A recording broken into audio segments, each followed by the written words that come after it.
Hello, everyone, and welcome to another episode of What's Up Inland Empire. And I've got Erik Delgadillo. I said it right? Pretty good. Yay. Yeah. From SecLex. And today we are going to be talking about cybersecurity. Ooh. Scary. Hold on, wait. I want to do like a sound effect for that. Hold on. Let me see. There we go. Okay. That works. Let's add a sound effect. Okay. So let's talk about the company first real quick. So SecLex. Yes. Who is SecLex? We're a cybersecurity company. So we pretty much become your outsourced cybersecurity team. Mm-hmm. And we make sure that you're protected from cyber threats and you're meeting compliance. So we focus on compliance too. Compliance and cyber threats. Okay. And you are the director of growth. Mm-hmm. So you're basically bringing in new accounts, I'm assuming. Partnerships, anything that has to do with the growth of the company, meaning clients, new clients, sales, any new partnerships. Okay. Any way that we could get the word out and grow the company with partnerships and anything, that's my responsibility. Okay, cool. Now, Erik, what got you into cybersecurity? So I used to be a landscape architect. So that was what I went to school for. Okay. I worked for a design firm for about 5 years in Laguna Beach. I can't mention the name, but the company got hit with ransomware 2 times when I was there. Oh. By the time the second one hit, I was wearing 2 hats. So I was like the IT guy in the office. Okay. So I was responsible for some IT responsibilities. So the second time we got hit with ransomware, I brought in SecLex. And then they helped out. They helped us recover, get us back and running because it's pretty brutal when that happens to a firm. Yeah. And then after that, I was just able to introduce them to other design firms. And they just offered me a role. I was like, hey, do you want to do this full time for us? And I was like, yeah, so you did, and you jumped on. Yeah. Okay. So you actually experienced cyber threats, and that's how you found this company. Okay. So let's talk about cyber threats. You know, what I'm not too familiar with the industry, or I mean, with cyber threats, knock on wood, you know? So it's a good thing, right? That I'm not too familiar with it. But can you talk to us about what are cyber threats? What is that, first of all? What is a cyber threat? So a cyber threat, a cyber attack is any malicious malware, any malicious actor that wants to get a hold of your data, your information, or disrupt your business. Okay. So meaning they take control of your operations, your computers, your devices, your data. You're not able to use any of it when that happens. Okay. And that's like including your computers to your phones too, even? Yes. Okay. Yes. And this can happen to businesses, but it can also happen to people, right? I mean, in general, like somebody can go in there and try to steal all your information, right? For credit card fraud, I'm guessing that's probably one of the things that, right? Yeah. Personal information they always want to get. It happens a lot to people. Well, I'm not sure how many times it's happened to you. Your email gets compromised. Mm-hmm. Your social media platform, your Instagram gets hacked. Yeah. Your bank, your debit card gets some type of activity that wasn't you. Yes. That's all related to cybersecurity. So it happens a lot on the personal side.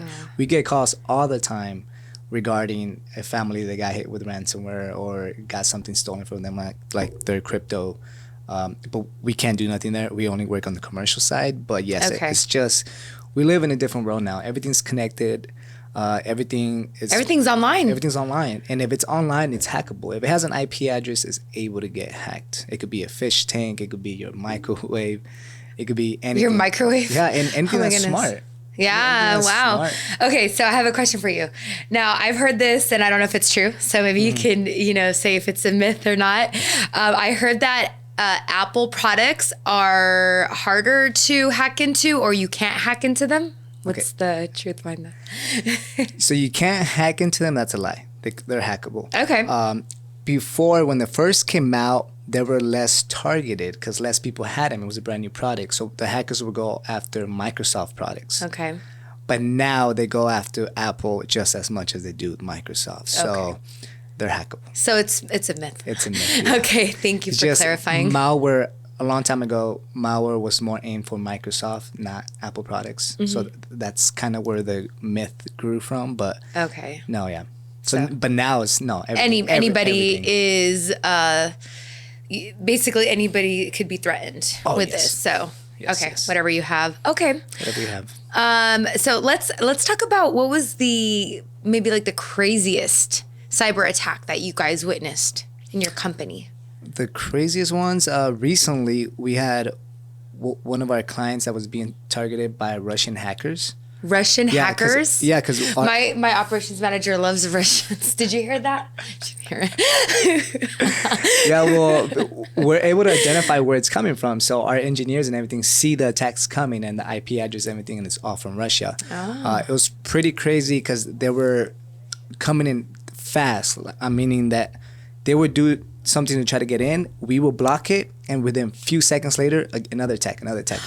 Wow. Yeah, so you could tell that we're using like automation, AI, machine learning kind of stuff, because it's like super fast, and it was nonstop. It happened almost for a couple hours. So our engineers were like, they were just, you were like basically like you're in war. Yeah, online. Basically, what and it is. They're fighting, and you're fighting back, and whoever's stronger wins. Yeah, it definitely. Yeah, that's how it is. Wow, that's really how it is. People don't see it because it's cyber; it's invisible. You don't see it. You only see the effects of it. Okay. But you don't see when something's going on. So yeah, that happened a couple months ago. I think last year. But my engineers were telling me, and I was like, oh dang, that's intense. Yeah. And this company, I'm sure the reason why they're trying to get in is it because they had a lot of like personal information, or why was this company being attacked by the Russian attackers? Because they're a technology company, they're a software company, so software as a service. That's what they provide. They're doing really cool stuff. They have really high end clients. So it's a good company for hackers to get into and stuff like that. So it's very desirable. And you guys are successful? Yeah, we're successful. Yay! Yeah. The whole thing. Hold on, let me see if there's like where we can clap. Hold on. I want to clap for you. We're gonna figure this out. Hey. There we go. Yeah. Thank you. Good job. They made it. The war's over, and SecLex. Told you, be careful. I know. You warned me. You said be careful. I can't say the name fast. SecLex. Yeah. One. Okay. Yeah. But no, it's a constant battle. It never ends. So that was just that day, but there's been more ever since. But yeah. Is there a way that people, like residential or commercial, can protect themselves, before this even, happens, before something happens? Yeah, well, no, absolutely. So awareness is key. Mm-hmm. Knowing, being cautious about it, not clicking on links, not falling for phishing attempts, like via phone calls, via text. What is a phishing attempt? Phishing attempt is when a malicious actor tries to get information from you, or they're saying that they're your bank. And they're reaching out like, hey, we need to verify some information about you. Click on this link, or they call you sometimes and they ask you for your personal information. So doing that, that's all phishing. And there's comes via email, text messages, and you calls. See those a lot more now. I know that. One of my clients got an email that said, we're about to shut down your Facebook account. Go click on this link. And, they're freaking out. They're like, oh no, this is our social media. Social media is the most important like marketing that you could do right now. So they emailed me. Luckily, they emailed me first. They said, I just got this email. What's going on? And I went, and what I did, and this is what I found. I think it's a great tip for everybody out there to hear. Basically, when somebody sends you an email and something seems suspicious, go check the email address. The domain. Yes, the domain. Is it actually coming from who they're saying it's coming from, or is it a Gmail, or is it a weird something that doesn't make sense? Because that usually will tell you if it is a legit email or not. Right? What do you think? You think that's a good tip? That is a great tip, yeah. That's the first thing you could do, Just check the where it's coming from. Mm-hmm. And it gets even harder though, because sometimes, and we've seen it before, where the real email of the person that's sending you that does get compromised. So it is coming from legitimately that email, but it's not them sending the email. That's the ones that they're usually like, hey, I'm stuck in South Korea and I need, $1,000. Can you send it to me, right? Those are the ones that come from Or gift cards. Like, hey, I need 3,000 gift cards for this amount. Could you? That happens a lot with businesses. Yeah. And it used to happen to us a lot too at the design firm. And it will come from the principals or the owners. Like, hey, we need 500 gift cards for this amount. Could you go get them for me? And Do you have any other tips, like different tips that we can give, our listeners? Yeah. Like how to protect themselves? To continue on the tips, use a password manager. And if you use it for your personal accounts, they're normally free. Password manager will hold all your passwords in there. And it even creates passwords for you, so you never have to remember another password again in your life. So it creates a very...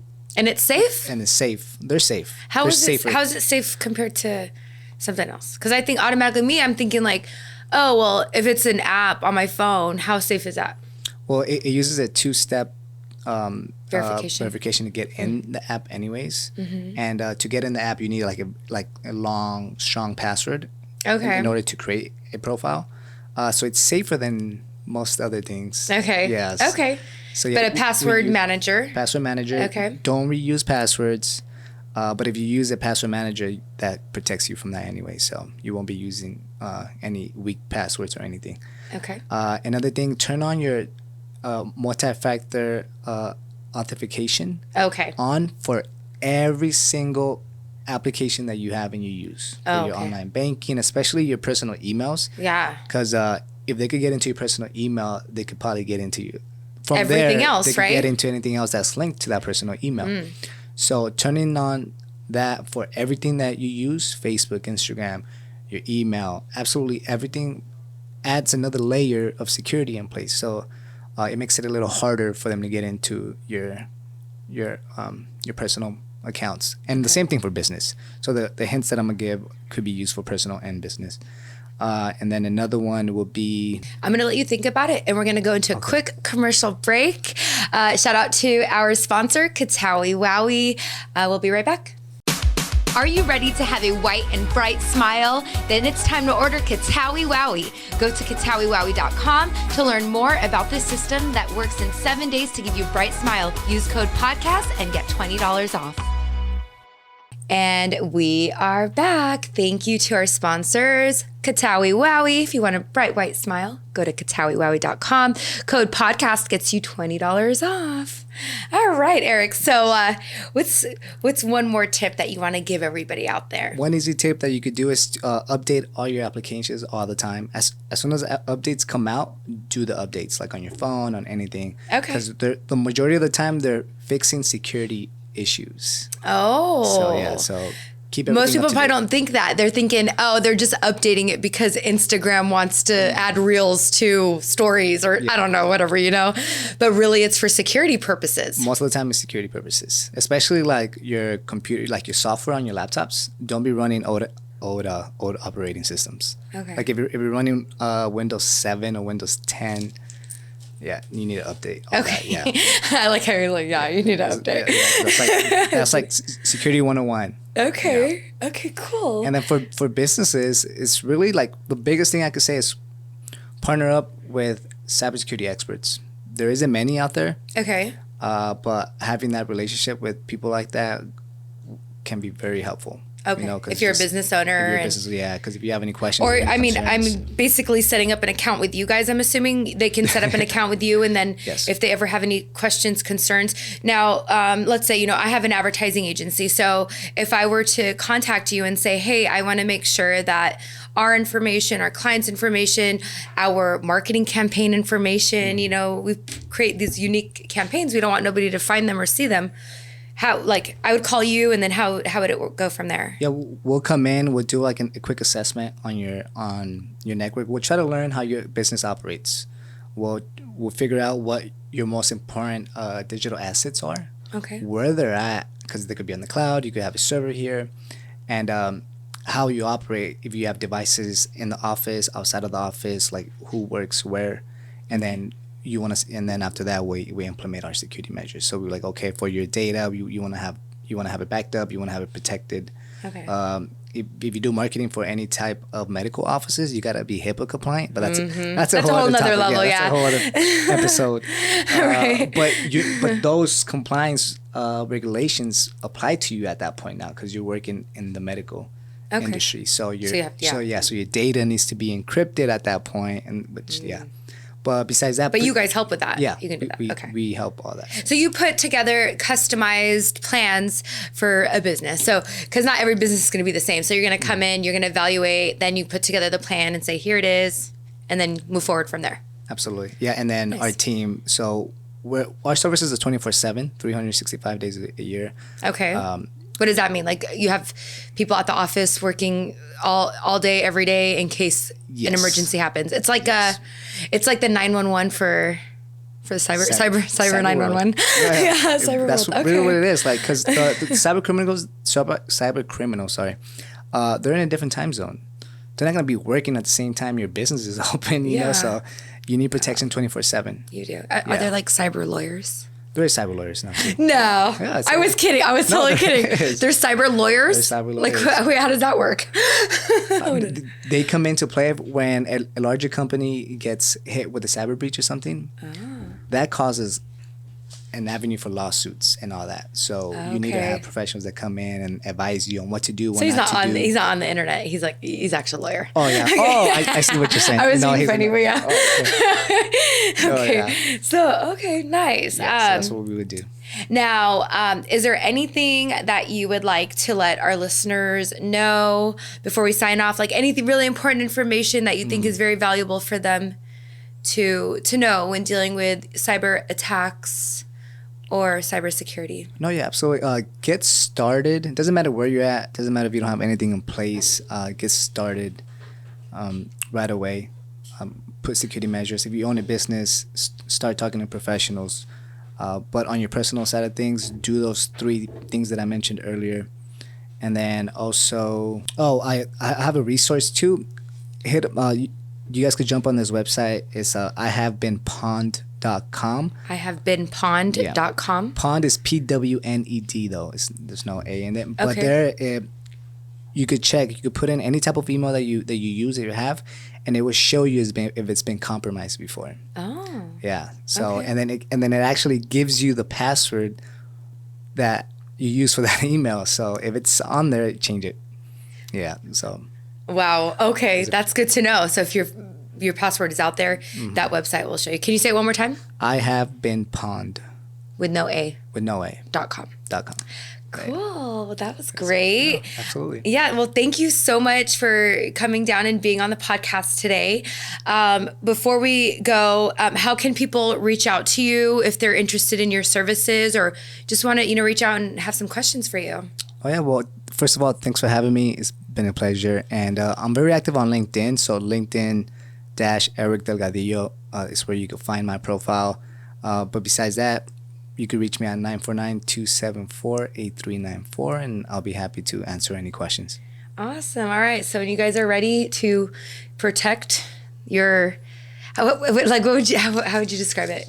Protect your cyber, your business, protect your cyber assets. No, yeah. Cybersecurity is a business issue now. It's not just an IT issue or anything. It's a business. There's a lot of businesses out there that go down. Yeah, that shut their doors after cyber attacks. Wow. Okay. Yeah, serious stuff now. So protect yourself. Awesome. At all times. Cool. Well, thank you so much. And thank you guys for tuning in. Have a wonderful day. And we will see you guys next week.